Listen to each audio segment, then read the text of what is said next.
Today I'm going to talk about my favorite game mechanism, or a twist on that, for Funemployed.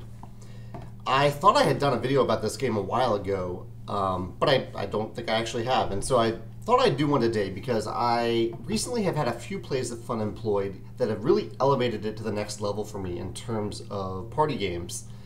And I thought I'd talk about it. And specifically, I want to talk about the variant that I've kind of stumbled into over time through advice and testing and playing. And I think it might be, for me, it's the most fun way to play Funemployed as a gamer, as someone who rarely plays party games, and as an introvert. And I'll explain what that means in a second. But first I need to explain the method. I've drawn some random cards that I haven't looked at to explain this method, so hopefully they're not too raunchy. We'll find out in a second. So the method that I use includes everyone at the table gets to be the employer one time during the game. And in Funemployed, it's a game about applying for jobs, and you use cards to do this. And so the first part that I do is that whoever the employer is, I hand them two of these cards, the job cards. And in this case, I've drawn Altar Boy and Butcher. So the employer, whoever is playing that player, it has that position. They get to choose one of these cards. So I'll just say I'm choosing the Butcher.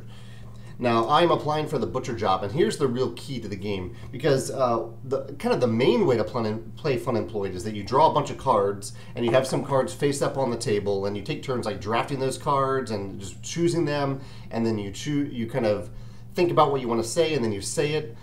And I have found, as an introvert, and as someone who is not particularly funny on the spot, or doesn't like the pressure of being funny on the spot, that that method just doesn't work for me. It's I feel like I'm trying too hard. So I prefer in games, like in probably my favorite party game, Telestrations, when the game is kind of funny for you, but it still gives you some flexibility to play off that humor. And so here's the next step. So we have the employer that there's a butcher, and I'm applying to be a butcher, and I have three face down. I'm not going to look at these because I haven't looked at them yet. Three face down green cards, and these cards are going to serve as things that I want to talk about to apply for this job.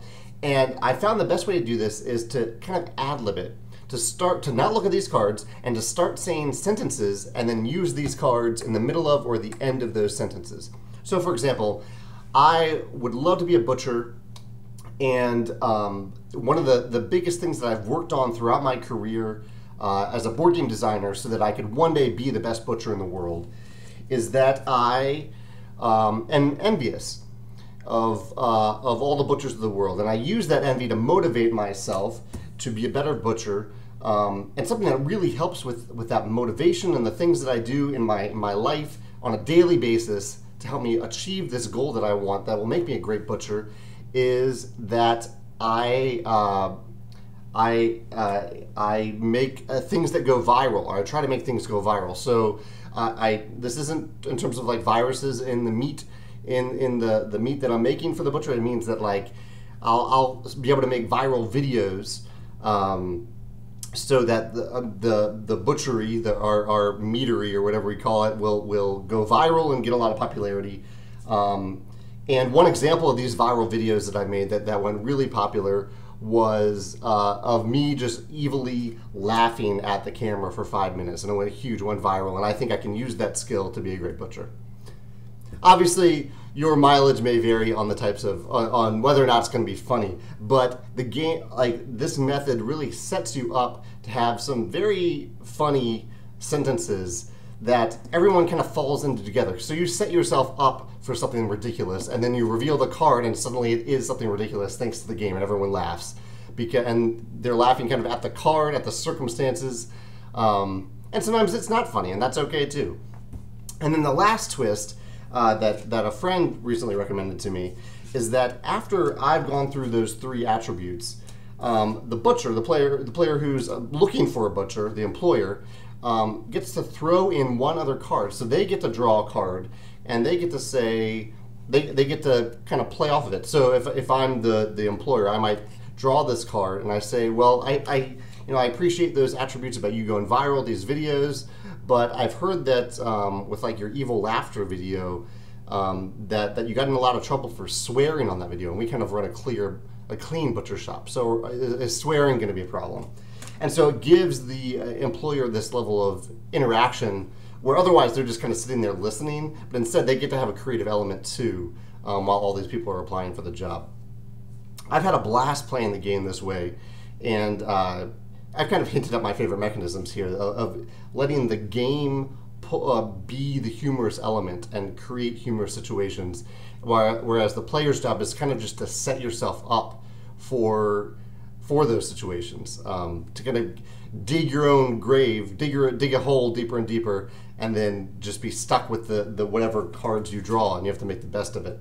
And as an introvert, I really like that. I like that it kind of takes the pressure off me. The spotlight, even though it's on me, it feels like it's a little bit more on the cards themselves.